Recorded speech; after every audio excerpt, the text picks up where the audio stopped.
The Serengeti is not just a landscape, it's a battlefield written in dust and blood. Every sunrise ignites a new war, every sunset hides the scars of those who failed. Here, nothing is gentle. The grass hides killers, the rivers drown the desperate, and the skies belong to scavengers circling for their share of the fallen. From a distance, it looks endless and calm, golden plains shimmering under an African sun. But step closer, and the truth explodes. Lions stalk with eyes burning like fire, waiting for the weakest heartbeat to falter. Hyenas lurk in the shadows, their eerie laughter masking the cold precision of organized chaos.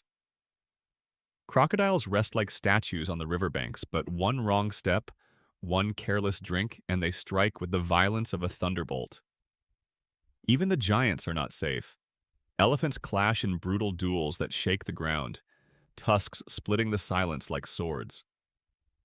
Buffalo gather in walls of muscle, ready to kill anything reckless enough to challenge them. And the giraffe, graceful and towering, hides a weapon that can crush skulls with a single, bone-shattering kick. But the most merciless trial comes not from predators, but from the journey itself. The Great Migration begins, a living tide of over 1 million wildebeest and zebras, surging across 500 miles of hostile land. They march together, driven by hunger and thirst, knowing that death waits at every turn. Rivers roar with hidden crocodiles, cliffs collapse beneath hooves, and storms sweep across the plains. Many will never see the other side. This is the Serengeti, a kingdom where survival is not about strength alone, but about endurance, strategy, and sometimes sheer luck. It is where life's most primal question is asked every single day: who gets to live and who becomes part of the dust? Strap in, because what you are about to witness is not just nature, it's war disguised as beauty. Hippos, the silent tyrants of the river. At first light, the water looks calm, its surface painted gold by the rising sun. But beneath that mirror lies one of Africa's most dangerous rulers, the hippopotamus. Despite its round, almost comical frame, the hippo is no gentle giant. It is a heavyweight fighter wrapped in skin an inch thick, armed with jaws that can snap a crocodile in half. For the hippo, water is not just a place to rest. It is territory, kingdom, and survival all at once. Herds cram into shrinking pools during the dry season, their sheer weight turning mud into walls of flesh. To the outsider, it looks peaceful. Eyes poking above the waterline, nostrils snorting softly. But beneath the surface, tension simmers. Every ripple could signal war. Males rule with brutal authority. A single stare, a low grunt, a bubble bursting from below. These are warnings. Ignore them, and the violence is instant. When rivals clash, the river erupts. Two mountains of muscle collide, mouths yawning wide to reveal tusks like daggers. They bite, they ram, they thrash, each strike capable of crushing bone. Blood stains the water. Echoes boom across the banks, and the herd scatters in panic. What makes the hippo even more terrifying is its unpredictability. Unlike lions or hyenas, it does not hunt, yet it kills more humans in Africa each year than any predator. To approach its river, even with caution, is to step into a war zone without knowing it. But the hippo's tyranny is not without consequence. As drought deepens and water shrinks, battles intensify. Pools become prisons, food dwindles, and tempers ignite like wildfire. The river, once a sanctuary, turns into a battlefield where only the strongest bulls hold their claim. Still, the hippo is more than brute force. By churning mud and carving channels, it reshapes the riverbanks, creating life for fish, birds, and countless smaller species. It is a tyrant, yeah, but also an architect, a creature whose violence and dominance feed an ecosystem far beyond itself. Yet even as the hippo rules the waters, the land beyond the banks belongs to others. On the Golden Plains, a very different kind of power is about to awaken, and it marches in silence until the ground itself begins to tremble.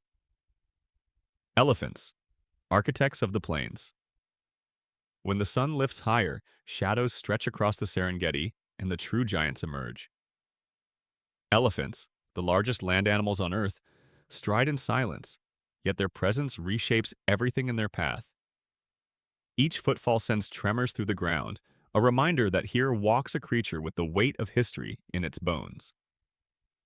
Elephants are not just survivors of the savannah, they are its architects. With tusks, they carve paths through dense thickets. With trunks, they dig into dry riverbeds to pull hidden water to the surface. With sheer strength, they push over trees, opening the land for grasses to grow and feed countless other species. Every movement leaves a mark, and without them, the Serengeti would not look the same. But their lives are not as gentle as they appear. Males, called bulls, live with a storm beneath their calm. When the season of must arrives, testosterone floods their bodies, turning them from quiet wanderers into warriors. Fights erupt without warning. Tusk against tusk, forehead against forehead, two living mountains colliding in thunderous fury. The air shivers with their rage, dust exploding around them as they battle for dominance. In these duels, the stakes are more than pride. Victors gain the right to breed, to spread their lineage, to carry their strength into the future. Losers limp away, bleeding and broken, shadows of what they once were. And yet, even in loss, they remind the plains that power is never permanent. It is always tested. Elephants, too, know grief. Herds mourn their dead, lingering over bones, touching them with trunks as if remembering. Calves huddle close to their mothers, guided not only by protection, but by memory and tradition. They follow ancient migration routes stretching across hundreds of miles, paths carved by generations long gone, leading them to the life-giving waters they cannot survive without. But the Serengeti is not merciful. Droughts grow longer, rivers shrink, and the corridors they once walked freely are now broken by fences, farms, and human conflict. Their size, their power, even their wisdom cannot always shield them from the harshest predator of all, change. And as the elephants move on, reshaping the land behind them, the golden plains stir once more. In the shadows, another power rises, one built not on size or strength, but on strategy, hunger, and the ruthless precision of the hunt. Lions, the silent empire of the grass. The Serengeti may be vast, but the lions make it feel smaller. They move like whispers through the golden grass, bodies pressed low, every muscle tuned to silence. To see them at rest is to believe in peace. To see them at work is to understand terror. Lions are the only cats that rule in prides, an empire built not on solitary hunts, but on teamwork and blood ties. Sisters stalk together, weaving through the tall stalks, eyes fixed on the weakest step in a herd of zebra or gazelle. Patience stretches the moment thin, until the world explodes in dust and fury. A burst of speed, a leap, the crash of weight upon weight. The plains fall silent again, save for the ragged breathing of hunters and prey. But for lions, the greater battle is not against antelope. It is against each other. Rival prides clash in wars that rewrite territories, their roars rolling across miles like thunder. A single takeover can end generations. When new males seize control, they destroy the cubs of the defeated, wiping away a bloodline in minutes to make way for their own. For the females, survival means submission. For the cubs, survival means being born to the victors. Yet even kings have enemies. The lion's eternal rival is not the leopard nor the cheetah, it is the hyena. These scavengers, often dismissed as thieves, are in fact warriors of strategy. They outnumber, outlast, and outthink. When they descend in packs, even lions are forced to retreat, abandoning their kills to mocking laughter that cuts through the night. Still, the lion holds its crown through sheer force. Their roar can be heard 5 miles away, a proclamation of power, a warning that the grass is theirs. They dominate not just with muscle, but with presence. Even vultures circling above know when lions feed, they must wait their turn. But for all their ferocity, lions remain fragile rulers. Droughts thin the herds, diseases sweep through prides, and human encroachment edges closer each year. Their empire is vast, but it is not eternal. On the Serengeti, no crown is safe for long. And while the lions test their dominance on the plains, another kingdom thrives where the air turns pink and the water shimmers with wings, a spectacle as beautiful as it is fleeting. Flamingos, the painted mirage of the lakes, Far from the lion's roar and the hippo's violence, the Serengeti reveals a secret. At dawn, the horizon glows pink, as if the sky itself has spilled onto the water. Then the shimmer moves, rippling, alive. It is not the lake changing color, Idzaa. It is the flamingos. Hundreds of thousands gather here, their delicate legs threading through shallow waters, their curved bills sweeping side to side like pendulums. From a distance, they look like a dream, a mirage painted onto the plains. But this beauty hides a harsher truth. The flamingo's kingdom is built on salt and fire. These lakes are caustic, their waters harsh, unfit for most forms of life. Yet here, flamingos thrive, feeding on microscopic algae that turn their feathers into the pinks and reds of sunrise. Their gatherings are not random. They arrive in colossal flocks, sometimes more than 1 million strong, to breed, feed, and dance in rituals as old as the land. When the males begin, they march in synchronized lines, heads bobbing, wings flashing black and crimson. The spectacle is both performance and promise, designed to win a mate in a world where survival itself feels like a gamble. But beauty is never without danger. Crocodiles lurk at the edges, patient as stone. Marabou storks patrol the skies ready to strike at chicks the moment they stumble. And as droughts intensify, the shallow lakes retreat, concentrating both predator and prey into smaller, deadlier spaces. Still, the flamingos return year after year, as if drawn by an unshakable memory written into their blood. Their survival is a testament to defiance, fragile bodies enduring in brutal conditions, turning poison into paradise. Yet even this spectacle cannot last forever. As the sun climbs higher, the flamingos rise as one, the air erupting into a storm of pink wings. Their departure leaves silence behind, a reminder that beauty here is always fleeting, always temporary. And as the sky clears, another drama begins on the ground, one of cunning, endurance, and relentless hunger. The hyenas are stirring, and their story is as much about patience as it is about power. Hyenas, the strategists of survival. When night falls on the Serengeti, the grasslands echo with a sound that chills even the bravest hearts. Laughter. It is not joy, but strategy.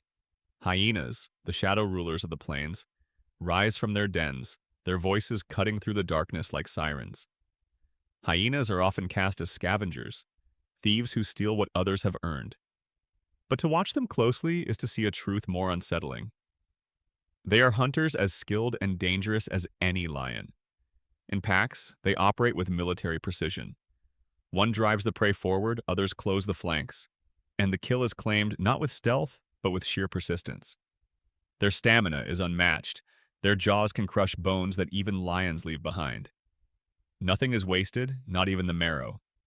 But hyenas' real strength lies in numbers and in patience. They do not need to win every battle. They only need to outlast. A pride of lions may kill a buffalo, but if hyenas circle long enough, testing, probing, waiting for fatigue to set in, the feast will eventually belong to them. The eerie laughter that follows is not just mockery on Saita. It is victory, a signal to the clan that the prize is theirs. Their society is just as ruthless. Unlike lions, where males dominate, hyenas are ruled by females. Matriarchs lead the clans with iron will, their cubs feeding first, their dominance written into every interaction. Males linger at the edges, tolerated but never respected, living at the mercy of the queen's temper. It is a matriarchy built on power, teeth, and discipline, and it works. Still, their role in the Serengeti is more than villainy.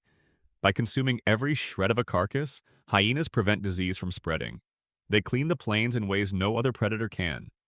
They are executioners, yes, but also janitors of the wild, proof that even the most despised have purpose. Yet while hyenas reign over the land by night, another predator rules where the rivers carve through the plains. Silent, armored, and ancient, it waits with jaws that have not changed for millions of years. At the water's edge, the crocodile is king, a ruler who needs no laughter, no roar, only patience. Crocodiles, ancient assassins of the rivers. At the riverbanks of the Serengeti, the air feels heavy, thick with silence. The grass ripples, birds chatter overhead, but the water itself tells no story. It seems calm, safe. That illusion is exactly what the crocodile needs. For millions of years, crocodiles have perfected the art of waiting. Motionless, their bodies blend with the mud, their eyes just above the surface, glinting like shards of amber. They can stay submerged for an hour without moving, patience woven into their very blood. And when prey comes close, a zebra leaning for a drink, a wildebeest wading into the current, the water explodes.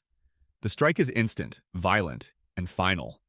Jaws snap shut with a force greater than any predator on land, enough to shatter bone and drag down animals several times their size. Once in the water, escape is almost impossible. The crocodile spins, rolling its victim in a death spiral until the body breaks, the river swallowing both silence and life. But crocodiles are not just killers, they are time itself. Survivors from the age of dinosaurs, they have outlived countless extinctions. Their armor is impenetrable, their methods unchanging, their dominance unquestioned. They do not need speed across the plains or cunning like the hyena. Their advantage is older than memory, patience and inevitability. The Great Migration turns the river into a stage for their supremacy. Thousands of wildebeest and zebras surge toward the water, desperate to cross, desperate to survive. Crocodiles rise from the depths like phantoms, picking off the weary, the slow, the unlucky. For every beast that reaches the far bank, another vanishes beneath the surface, feeding predators that rule without leaving the water. And yet, even here, crocodiles play their role in balance. They thin the herds, keep populations in check, and ensure that the river does not become a graveyard of disease. Their brutality is part of the order, a reminder that in nature, even death has purpose. But beyond rivers and plains, the Serengeti has another ruler. One without fangs, without claws, but with a power that can topple giants. The sky itself holds the scavengers, circling patiently, waiting for the moment when survival ends and the feast begins. Section 7. Vultures, the sky's undertakers. High above the Serengeti, where thermals lift invisible stairways into the clouds, dark shapes spiral endlessly. Vultures. To many, they are symbols of death, ugly, sinister, waiting for others to fall. But in the Serengeti, they are more than scavengers. They are the undertakers, the ones who ensure that death is not an ending, but a beginning for countless others. Their eyesight is legendary. From miles away, a single vulture can spot the twitch of a dying animal, the dust cloud of a struggle, or the dark smear of blood on the grass. And when one descends, others follow, a chain reaction in the sky. Within minutes, a carcass abandoned by lions or hyenas becomes a banquet, attended by dozens, even hundreds of these feathered custodians. The feeding frenzy is brutal to watch. Beaks tear, wings clash, bodies shove and claw as the dead is stripped to the bone in minutes. Nothing is spared. Flesh, sinew, even cartilage. It is ruthless, yet efficient. Without them, the Serengeti would drown in disease. Rotting bodies would poison the soil, spread infection, and turn this land of life into a graveyard. But vultures face battles of their own. Poisoned carcasses laid by poachers to kill lions or hyenas often wipe out entire flocks of vultures in a single meal. Power lines cut their flight paths, shrinking their numbers. In recent years, conservationists warn that these undertakers are vanishing faster than the very animals they feed on. Without them, the balance of the Serengeti itself begins to collapse. Yet even as their numbers shrink, their presence is undeniable. To see the Serengeti without vultures is impossible. They are the closing act of every hunt, every death, every battle. They turn endings into beginnings, decay into renewal. And while the sky handles the fallen, the ground below surges with life still moving forward. A tide of hooves, horns, and dust rises from the horizon, the greatest movement of animals on Earth. The Great Migration is coming, a spectacle of survival, sacrifice, and sheer endurance, unlike anything else in the natural world. The Great Migration, the endless march of survival. It begins with dust, a low tremor across the horizon, a whisper that builds into thunder. Then the ground itself seems to move, alive with hooves, wildebeest, zebras, gazelles. more than 1 million strong, pushing forward as one unstoppable tide. This is the Great Migration, the largest movement among mass of land animals on Earth, and it is as merciless as it is magnificent. Driven by hunger and thirst, the herds march over 500 miles, tracing a circle as old as the plains themselves. They leave behind dry, cracked earth in search of fresh pastures, guided not by choice but by survival. For every step that carries them forward, danger waits. On the plains, lions ambush from the grass, picking off the young and the weak. At night, hyenas trail the herds, their laughter echoing in the darkness, promising no escape. From above, vultures spiral, already preparing for the fallen, but the deadliest trial lies in the rivers. Here, the migration collides with ancient jaws. Crocodiles rise from the depths, massive and unyielding, their attacks exploding like underwater lightning. Wildebeest are dragged beneath, zebras crushed in death rolls, the river turning into chaos and foam. Those who survive the crossing emerge soaked, scarred, but alive, at least for another day. And yet, for all the loss, the herds continue. Because the migration is not about individuals, it is about the future. Calves are born along the journey, fragile legs stumbling beside exhausted mothers. The weak are left behind, but the herd never stops. It cannot. To pause is to perish. This eternal march feeds the Serengeti. Predators thrive on it, scavengers depend on it, even the land itself is renewed by the cycle. The migration is not just movement, it is the heartbeat of the ecosystem, proof that life here is strongest when tested hardest. And when the circle completes, when the rains return and the grasses grow green again, the herds will move once more, as they have for millennia. Because in the Serengeti, survival is never final.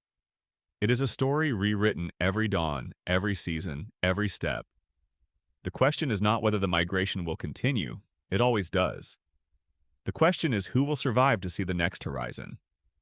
The Serengeti's eternal question. The Serengeti is more than a wilderness. It is a living battlefield where every sunrise asks the same question. Who will survive today? Hippos rule the rivers with jaws of iron. Elephants reshape the land with every step. Lions strike with power, while hyenas outlast with patience. Crocodiles wait with ancient certainty. Vultures turn death into renewal, and flamingos transform poison into beauty. And through it all, the Great Migration thunders on. A relentless tide of life and death that fuels the heartbeat of Africa. Here, survival is never a guarantee. It is earned, with cunning, with strength, with sacrifice. And tomorrow, the test begins again. Which of these warriors of the Serengeti impressed you most? Tell us in the comments, and don't forget to like, subscribe, and join us for the next journey into the wild, where every story begins with survival.